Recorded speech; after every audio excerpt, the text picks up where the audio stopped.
एक मिठाई की दुकान पर भीख मांगने आया करता था हमेशा।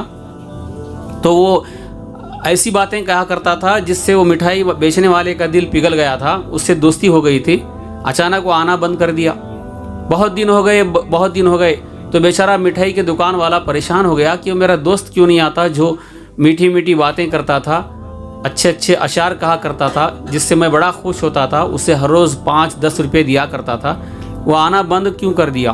तो लोगों से पूछा कि वह कहाँ रहता है। तो लोगों ने बताया कि फ़लाने गांव के बाहर एक झोपड़ी है, वो झोपड़ी में रहता है। तो ये अपना दुकान जब बंद किया दोपहर में तो वहाँ पर चला गया।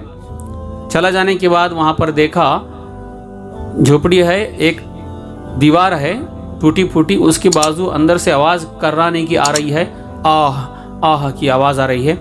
ये समझा शायद वही होगा, तो अंदर चला गया। अंदर जाने के बाद देखता तो वही सोया हुआ है, बहुत बीमार है, समझ लो सकरात की हालत है।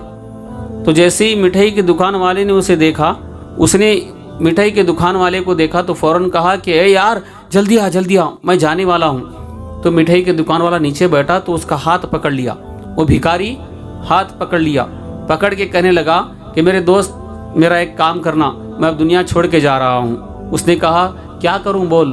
अरे तेरी बातें कितनी प्यारी थी, तू बीमार है, मुझे खबर तक नहीं रही। अरे मेरे दोस्त एक काम कर, देख एक वादा कर, किसी को नहीं बताएगा। उसने कहा किसी को नहीं बताऊंगा, बोल क्या कहना चाहता है। तो उसने कहा वो देख वहाँ पर कचरा जो रखा हुआ है, वो कचरे को हटा। तो फौरन कचरे को हटाया। हटाने के बाद वहाँ पर फटे पुराने कपड़े थे, उसने कहा उसको भी हटा। तो मिठाई की दुकान वाले ने उसको भी हटाया। हटाने के बाद वहाँ पर टूटे फूटे संदूक थे, पेटियाँ थी। उसने कहा पेटियों के ऊपर के जो ढक्कन है उसको निकाल। तो निकाला तो क्या देखता है कि वहाँ पर नोटों के बंडल रखे हुए हैं। इतने पैसे थे, वो खुद दुकान वाला हैरान हो गया कि उस शहर में उतने बड़े पैसे वाला कोई नहीं था।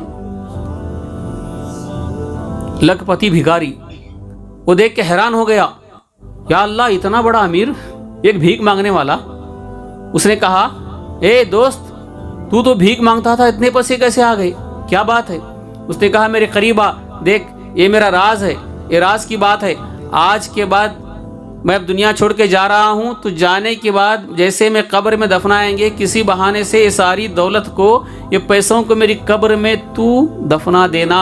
मैं इसके बगैर कब्र में अकेला जा नहीं सकता, क्योंकि दिल इससे लग गया है। इसी दौलत की खातिर मैंने अच्छा खाना नहीं खाया, इसी दौलत की खातिर मैंने अच्छा कपड़ा नहीं पहना। मैं एक अच्छे ख़ानदान का इंसान था, मेरी बीवी थे, बच्चे थे, मेरा मुल्क दूसरा था, वहाँ से मैं यहाँ भीख मांगते मांगते आ गया। मुझे भीख मांगने की आदत पड़ गई। आराम से इतना पैसा मिल रहा है, खाना पीना मिल रहा है, तो मैं क्यों काम करूं। तो मेरी बीवी ने कहा कि इज्जत आप क्यों निकालते हैं, तुम्हें क्या कम है, तुम्हारा खुद का दुकान है, दुकान में बैठ कर कमाते क्यों नहीं। तो मैंने बीवी को छोड़ दिया, दुकान को छोड़ दिया, बच्चों को छोड़ दिया, इस भीख मांगने के लिए। ये भीख मांगने की ऐसी आदत पड़ गई, पैसा बहुत आता गया, इतनी हिर्स बढ़ गई। और रसूलुल्लाह सल्लल्लाहु अलैहि वसल्लम का फरमान है कि इंसान को 3 सोने के पहाड़ देंगे तो चौथी की ख्वाहिश करेगा,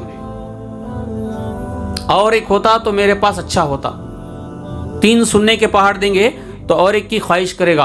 वो हदीस के मुताबिक मेरे अंदर इतनी हिर्स बढ़ गई, ये दौलत को मैं ये चिल्लर लेता था, वहाँ देकर बड़ी बड़ी नोट लेके जमाया करता था। जमा के इतना पैसा मैंने जमा लिया 20 साल के अंदर।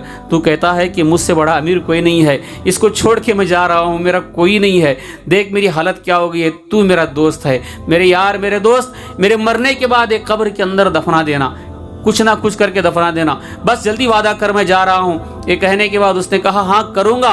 बस इतना कहते ही हाथ छूट गया, जान निकल गई, मर गया। तो मरने के बाद वो जो आदमी था दुकान वाला, मिठाई की दुकान वाला, उसको फिर बंद कर दिया, जैसे कचरा था उस तरह रख दिया। रखने के बाद गांव में जाके बता दिया कि फलाना इंसान का इंतकाल हो गया है, आओ सब मिलके उसको दफनाएंगे। सब लोग आए, आने के बाद उसको दफनाए। दफनाने के बाद ये उससे पहले, लोगों से कहने से पहले, कब्रिस्तान में जहाँ पर झाड़ियाँ थी वहाँ पर ये सब पैसे ले जाके रखा था, थैलों में भर के रख के आया था, और लोगों से कहा कि चलो दफनाएंगे। सब लोग आए, दफनाए। दफनाने के बाद सब जा रहे थे, उसको बुलाए तो उसने कहा नहीं, ये मरते वक्त मैं उसके साथ में था, उसने मुझसे कहा है कि सब लोग जाने के बाद तू अकेला मेरी कब्र के सामने 4 घंटे बैठना, और बैठ के जो तुझे आता है अल्लाह का कलाम या अल्लाह का जिक्र करते रहना मेरे दोस्त। मैंने वादा किया है, ऐ लोगों तुम जाओ, वक्त तो बहुत हो गया है, मगरिब हो रही है, अब अंधेरा हो जाएगा, लिहाजा मैं बैठ के करके आऊँगा, रात में 10 बज जाएंगे। लोग कहने लगे अच्छी बात है, तेरा दोस्त था, बहुत चाहता था, ठीक है भीख मांगने वाला तो क्या हुआ, हम जाते हैं। सब लोग चले गए तो मैं, ये मिठाई के दुकान वाला खुद बता रहा है कि मैं वहाँ पर बैठा, बैठने के बाद सब लोग चले गए। जब इशा का वक्त करीब आया, सारा अंधेरा छा गया था। उस वक्त मैंने उसकी कब्र में जो कब्र बराबर किए थे वहीं से निकाल कर वो नोटों की गट्टियों को उतारता रहा। सारे पैसे जो लाखों में थे, करोड़ों के करीब थे, सब पैसे उतार कर फिर मिट्टी को बराबर कर दिया। करने के बाद वहाँ से चला आया, मैंने अपना वादा पूरा कर दिया। बस 4 महीने चले गए। 4 महीने के बाद मेरी हालत ऐसी हो गई, कर्ज बढ़ गया, मुसीबत आ गई, मेरा दुकान में लॉस हो गया, नुकसान हो गया। सब लोग कर्ज वाले मुझे पीछा करने लगे, बाहर घूमना मुश्किल था। तो मैं तब सोचने लगा, अरे वो तो मर गया था, थोड़े पैसे मैं निकाल लेता तो उसको क्या पता चलता। मैं पागल का काम किया, सब दफना के आ गया। बैठ के ठंडे दिमाग से सोचने लगा, सब लोग आके उसे तंग कर रहे थे तो सोचा अरे कोई बात नहीं, अब भी क्या हुआ है, जाके कब्र में हाथ डालूंगा तो पैसे मिलेंगे, किसी को मालूम है ही नहीं, मुर्दे की कब्र में हाथ कौन डालता है। तो ये सोच के हिम्मत करके बहुत मुसीबत गले तक आ गई तो कब्रिस्तान चला गया। वो खुद कहता है कब्रिस्तान गया तो ठंडी का मौसम था, कब्रिस्तान में गया, रात में 10 बजे गया, कब्र खोदने लगा तो कुत्तों की आवाज़ आ रही थी। तो ठंडी के अंदर मुझे पसीना आ रहा था, डर भी बहुत लग रहा था, यहाँ तक कि खोदते खोदते टक की आवाज़ आ गई। मैं समझा कि संदूक लग गया, वो लकड़ी का बॉक्स लग गया। तो मैंने वो गड़े को बराबर कर दिया और अपना हाथ अंदर डाला। हाथ जब अंदर डाला तो मेरा हाथ इतना ख़राब जल गया कि मैं चीख जो मेरे मुंह से निकली तो वो चीख की आवाज़ से शायद सब मुर्दे जाग गए होंगे। चीखते चिल्लाते मैं घर आ गया। घर आकर उसे बहुत मैंने कोशिश करने के बाद भी मेरा हाथ सही नहीं हुआ।